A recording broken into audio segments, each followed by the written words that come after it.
Rice தி Lord. கிறிஸ்தவர்கள் love பண்ணலாமா பண்ணக்கூடாதுங்களா? சினிமாவுக்கு போகலாங்களா?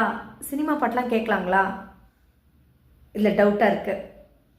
இந்த மாதிரி டவுட்டு எதனால் தெரியுங்களா வருது? முதல்ல டவுட்டு எதில் தெரியுங்களா வரணும்?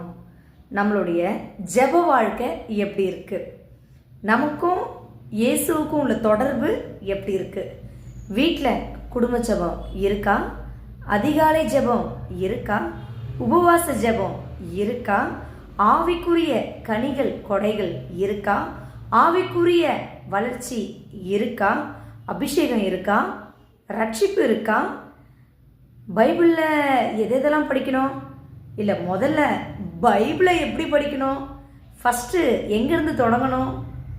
டவுட்டு முதல்ல இதில் இருக்கணுங்க.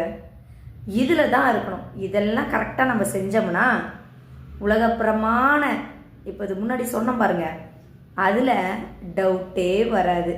ஃபஸ்ட்டு இதை கிளியர் பண்ணிக்கணும். இதில் நம்ம வேரூன்றப்பட்டோம்னா அதெல்லாம் கிளியர் ஆகிடும்.